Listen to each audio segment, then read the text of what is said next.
ఆంధ్రజ్యోతి ఈనాడులోనేమో 5 సంవత్సరాలు పొంకాలుగా ఈనాడు లేదా జ్యోతి ఆ హెడ్లైన్ కింద నుంచి వాళ్ళ పేరు పేపర్ పేరు కింద నుంచి మొత్తం అంతా జగన్మోహన్ రెడ్డి గారి మీద విషయమే కదా ప్రభుత్వం మీద. మరి ఆ ప్రభుత్వం మీద విషయం అంత రాస్తే అదేమో ప్రజాస్వామ్యం జర్నలిజం.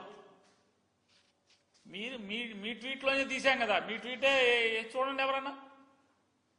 మరి మీ ట్వీట్లోనే ఎస్ఐ చొక్కా పట్టుకున్నారు కదా. దాన్ని ముఖ్యమంత్రిగా ఉన్నటువంటి చంద్రబాబు నాయుడు గారు ఆయన ట్వీట్లో ఒక సబ్ ఇన్స్పెక్టర్ చొక్కా పట్టుకున్న తెలుగుదేశం కార్యకర్తలు పెట్టి ఆయన రియల్ అంటాడు. అవును రియల్, మేము కూడా అదే చెప్తున్నాం, రియల్ అనే. చంద్రబాబు నాయుడు గారు రియల్ అనే చెప్తున్నాం. ఈ రకంగా కూటమి కార్యకర్తలు పేట్రేగిపోతుంటే వీళ్ళు సమర్థిస్తుంటే మరి ఇంకేముంటుంది? ఏముంటుంది అంటున్నాను. ఏముంది? శాంతి భద్రతలు, శాంతి లేదు, భద్రత లేదు. కలెక్టరల్ కాన్ఫరెన్స్లో మేనిఫెస్టో లేదు, కేవలం పొలిటికల్ గవర్నెన్స్ మాత్రమే ఉంటుంది. ఇది ఫేక్. ఎవరు ఫేక్? చంద్రబాబు నాయుడు గారు ట్వీట్ ఫేకా? చంద్రబాబు నాయుడు గారి మాటలు ఫేకా? ఏంటి? ఎవరిది ఫేక్? ఆయన ఆలోచనలు ఫేకా? ఏమని చెప్పాలి కదా. ఏంటి ఫేక్? ఏంటి?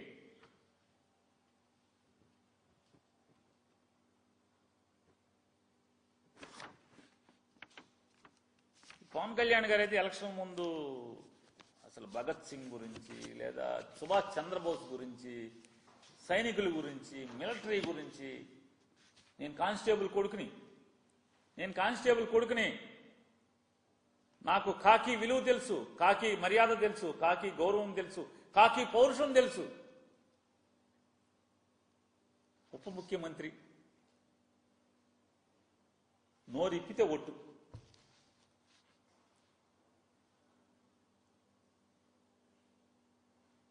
మరి కానిస్టేబుల్ గారు కొడుకు నోరిప్పట్లేదేంటి 60 రోజుల నుంచి? ఈ రకంగా పోలీసుల మీద రోజు తన్నులు, పోలీసులు తంతంటే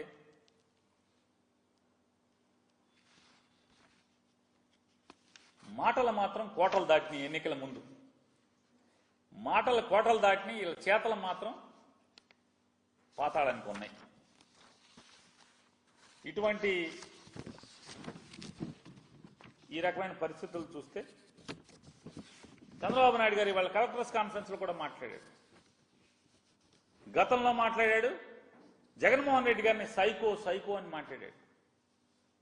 పవన్ కళ్యాణ్ గారు మాట్లాడాడు. ఏంటది? అది వాళ్ళ ఇంటి బయట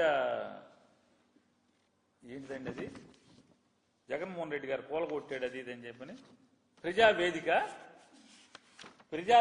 కూలగొట్టాడు అన్నారు. జగన్మోహన్ రెడ్డి గారు ఏం చెప్పాడు మొదటి కలెక్టర్స్ కాన్ఫరెన్స్ లో? ప్రజల్ని వాళ్ళ ఆస్తులు నిర్మాణం చేసేప్పుడు రూల్స్కి విరుద్ధంగా ఉంటే మనం వెళ్ళి నోటీసులు ఇచ్చి పడేస్తాం. అంటే ప్రజలకి రూల్స్, రెగ్యులేషన్స్, కంట్రోల్స్ ఇవన్నీ కూడా ప్రభుత్వాలు చేస్తాయి. మనం ప్రభుత్వం మీద కుర్చీలో కూర్చుని మనం కంట్రోల్ చేస్తాం ప్రజల్ని.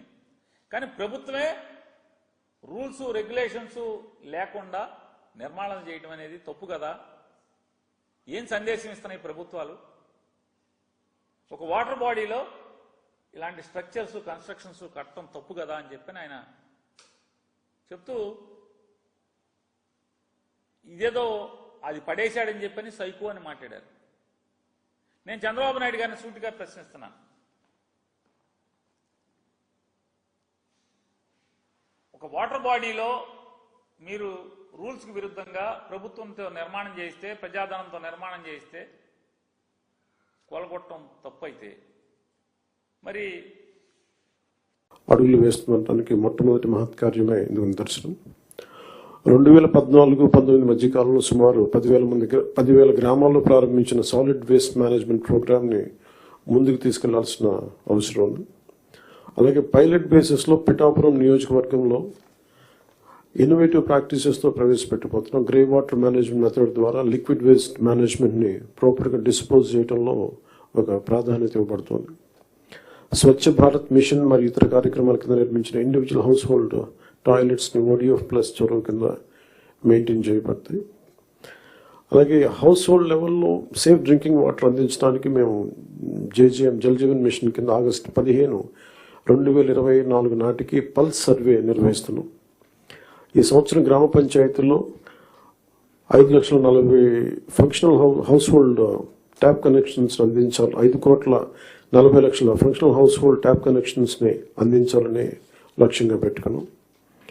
అలాగే అదనంగా రూరల్ రోడ్స్ ఏవైతే పూర్ కండిషన్స్లో ఉన్నాయో వాటికి ఇమీడియట్గా రిపేర్ చేయాలి.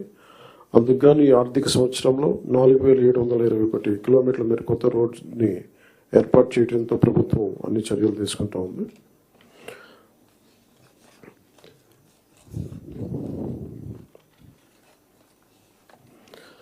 అలాగే మన స్టేట్లో నోటిఫైడ్ ఫారెస్ట్లు 29.23%, 37,421 స్క్వేర్ కిలోమీటర్స్ ఫారెస్ట్ కవర్ ఉంది. ఈ నోటిఫైడ్ ఫారెస్ట్కి బయట అదనంగా 10,221 స్క్వేర్ కిలోమీటర్స్ గ్రీన్ కవర్ ఉంది. చెరువు తీరాలు మన ట్యాంక్ ఫోర్షియర్ ఏరియాస్లోను హిలాక్స్ పైన ఇన్స్టిట్యూషనల్ ల్యాండ్స్ మరియు పంచాయతీ ల్యాండ్స్లో కూడా ఎఫారెస్టేషన్ ప్రమోట్ చేయాలని చిత్తశుద్ధితోను. అలాగే గుంటూరు, కర్నూలు, వెస్ట్ గోదావరిలో కూడా డిస్ట్రిక్ట్స్ ఫారెస్ట్ కవర్ చాలా తక్కువ ఉంది. ఫారెస్ట్ కవర్ని పెంచేందుకు స్ట్రాటజిక్ ఎఫారెస్టేషన్ ఎఫర్ట్స్ మీద ఫోకస్ చేయాలి. అందుకు ఫారెస్ట్ ఏరియాస్ని ప్రొటెక్ట్ చేయటం, బౌండరీ డిస్ప్యూట్ని సెటిల్ చేయటం, ఎన్క్రోచ్మెంట్స్, ఇల్లీగల్ యాక్టివిటీస్ నుంచి సేఫ్ గార్డ్ చేయడం ద్వారా ఫారెస్ట్ కన్జర్వేషన్ ఎఫర్ట్స్ చురుగ్గా మద్దతు ఇవ్వాలని అధికారులందరినీ కోరుకుంటున్నాను.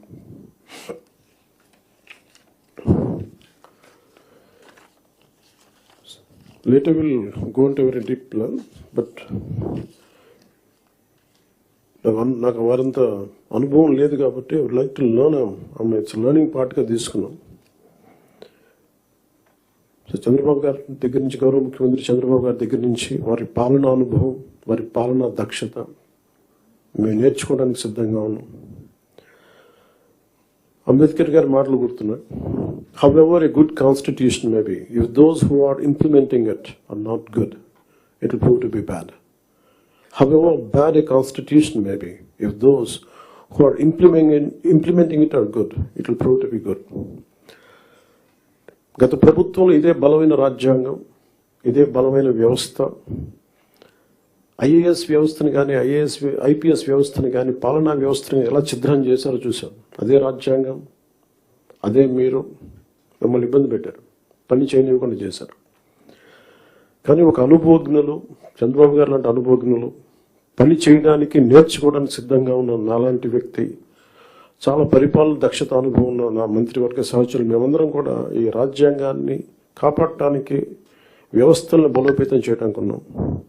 సో ఆయన అనుభవంతో మమ్మల్ని అందరినీ గైడ్ చేస్తాను నేను మనస్ఫూర్తిగా చంద్రబాబు గారిని కోరుకుంటూ ఉన్నాను. సో లాస్ట్ నాకు ఈ మాటలు చెప్పి నేను ముగిస్తాను. Doctor R.K. Sapro, professor of Punjab university public administration మీద ఆయన రాసిన పుస్తకం